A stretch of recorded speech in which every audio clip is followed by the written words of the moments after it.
బాధతో కృంగిన నేస్తమా, గురిలేని బ్రతుకుతో అలసిన ప్రాణమా,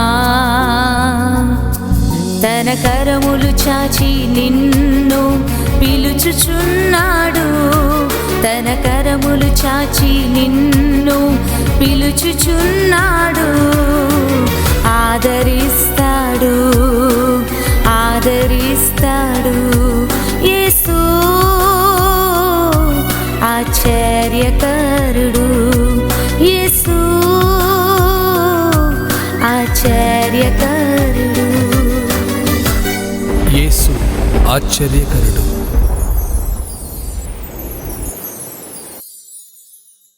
యేసు ఆశ్చర్యకరుడు అనుదిన వాగ్దానం.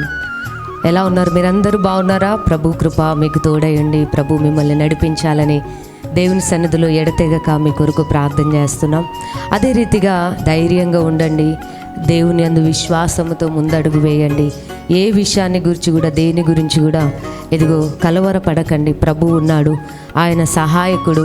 ఆయన నీ పరిస్థితులన్నిటినీ మారుస్తాడు. నీకున్న కలిగిన బాధలన్నిటిలో నుండి, నీకు కలిగి ఉన్న సమస్యలన్నిటిలో నుండి కూడా ఆయన నిన్ను విడిపిస్తాడు, నీకు ధైర్యాన్ని ఇస్తాడు. ఎందుకంటే మనం ఆరాధిస్తుంది సజీవుడైన దేవుడిని. ఆయన మీకు సహాయపడతాడు. కాబట్టి ప్రతి విషయంలో కూడా దేవుని పైన ఆధారపడుతూ ఆయన సన్నిధిలో ప్రార్థన చేస్తూ ముందుకెళ్ళండి. ప్రభువే నీకు సహాయకుడు. ఎందుకంటే ప్రతిరోజు కూడా దేవుడు తన వాగ్దానం ద్వారా నీతో మాట్లాడుతూ నేను బలపరుస్తున్నాడంటే ఆయన నీకు ప్రతి విషయంలో కూడా సహాయపడతాడు. తండ్రిలాగా, తల్లిలాగా, ఇదిగో స్నేహితుడులాగా, ఆయన ఒక బోధకుడులాగా నీతో ఉండి నేను నడిపిస్తాడు. ప్రతి విషయంలో ఆయన తన ఆలోచనని నీకు తెలియజేసి ప్రభు నడిపిస్తాడు. కనుక ఇంత మంచి దేవుని బట్టి దేవుని సన్నిధిలోను ప్రభుని స్తుతిస్తూ దేవుని నామాన్ని ఆరాధించాలి. ఇదే కాలంలో దేవుని వాగ్దానాన్ని చదువుకుందాం. కీర్తనలు 37వ కీర్తన 4వ వచనాన్ని చదువుతున్నాను. యెహోవాను బట్టి సంతోషించుము, ఆయన నీ హృదయ వాంఛలను తీర్చును. దేవునికి స్తోత్రం. యెహోవాను బట్టి, ఎవరిని బట్టి సంతోషించాలంట? దేవుని బట్టి, దేవుని సన్నిధిని బట్టి, ఆయన ఇచ్చిన రక్షణను బట్టి, ఆయనను బట్టి నువ్వు సంతోషించాలి. నేను ఎంత గొప్ప దేవుని కలిగి ఉన్నాను, నా దేవుడు నా ప్రార్థన ఆలకిస్తాడు, నా దేవుడు నాతో ఉన్నాడు, ఎవరు ఉన్నా లేకపోయినా నా దేవుడు ఉన్నాడు, నన్ను నడిపిస్తాడు అని దేవుని బట్టి నువ్వు సంతోషించాలి. ఎందుకంటే ఆయనను బట్టి సంతోషించినప్పుడు, ఆయనను బట్టి ఆనందించినప్పుడు ఆయన నీ హృదయంలో ఉన్న వాంఛను, నీ హృదయ వాంఛను ఆయన తీరుస్తాడు. నిజంగా ఇదే కాలంన దేవుని బట్టి సంతోషిస్తూ దేవుని బట్టి ఆనందించినప్పుడు ఆయన నీ యొక్క హృదయ వాంఛలను ఆయన తీరుస్తాడు. ప్రియమైన దేవుని బిడ్డలారా, దేవుని బట్టి సంతోషించే వారి జీవితంలోనే ఆయన హృదయ వాంఛలు తీరుస్తాడు. కనుక ఇదే కాలమున నీ హృదయ వాంఛ ఏమై ఉంటుంది? నీ పిల్లల గురించా, నీ కుటుంబం గురించా, రక్షణ గురించా, నీ ఉద్యోగం గురించా, వ్యాపారం గురించా, నీ కుటుంబంలో కార్యములు జరగాలన్నా, శుభకార్యాలు జరగాలన్నా, దేవుని అద్భుత కార్యాలు జరగాలని నువ్వు దేని కొరకు నీ హృదయంలో వాంఛగలిగి ఉన్నావు, ఆశతో ఉన్నావు?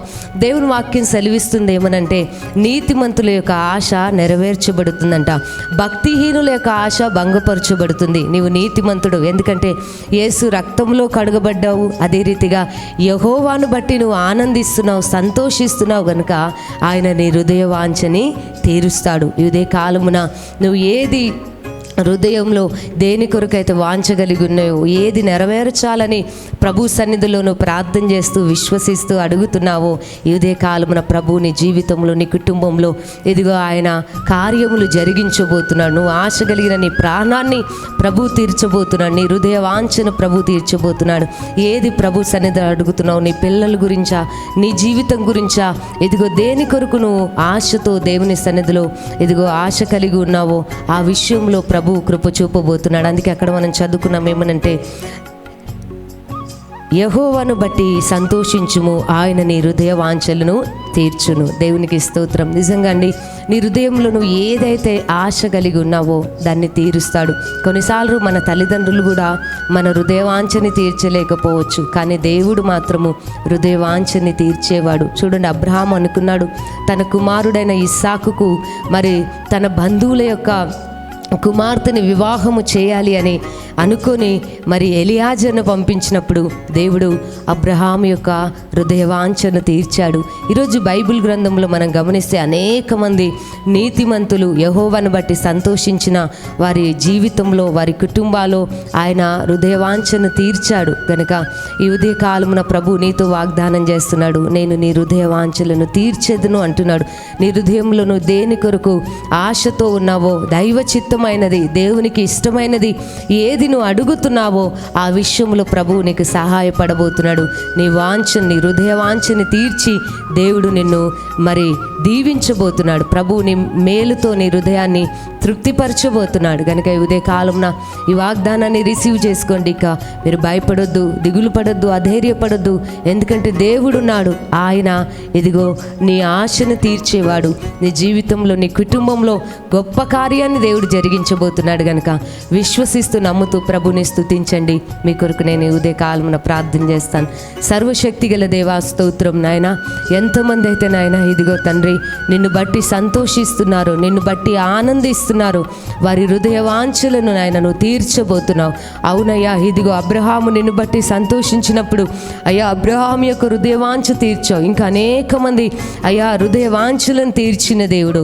ఈ ఉదయ కాలంలో నీ బిడ్డలు నిన్ను బట్టి సంతోషిస్తుండగా నా దేవుడున్నాడు, నా దేవుడే గొప్పవాడు, నా దేవుడు సహాయకుడు, నా దేవునికి అసాధ్యమైంది లేదు అని నిన్ను బట్టి సంతోషిస్తూ ఆనందిస్తూ ప్రభువా నువ్వు చేసిన మేలులను జ్ఞాపకం చేసుకొని అయ్యా నిన్ను స్తుతిస్తూ ఉండగా తండ్రి వారి హృదయ వాంఛలను మీరు తీర్చమని ప్రార్థిస్తున్నాను. వారిలో నాయన, వారి కుటుంబాల్లో, వారి ఉద్యోగ వ్యాపార పనుల దగ్గర అయ్యా ప్రతి విషయంలో నాయన ఇదిగో వారు ఏ ఆశనైతే కలిగి ఉన్నారో, వారి హృదయంలో ఏ వాంఛ అయితే ఉందో అది మీరు తీర్చబోతున్నారు. తండ్రి మీకు స్తోత్రం. ఈ వాగ్దానం వింటున్న వారి జీవితంలో మీరు నెరవేర్చబోతున్నారు. అందును బట్టి మీకు స్తోత్రములు చెల్లిస్తూ యేసు నామంలో ప్రార్థిస్తున్నాను తండ్రి. ఆమేన్. దేవుడు మిమ్మల్ని దీవించునుగాక.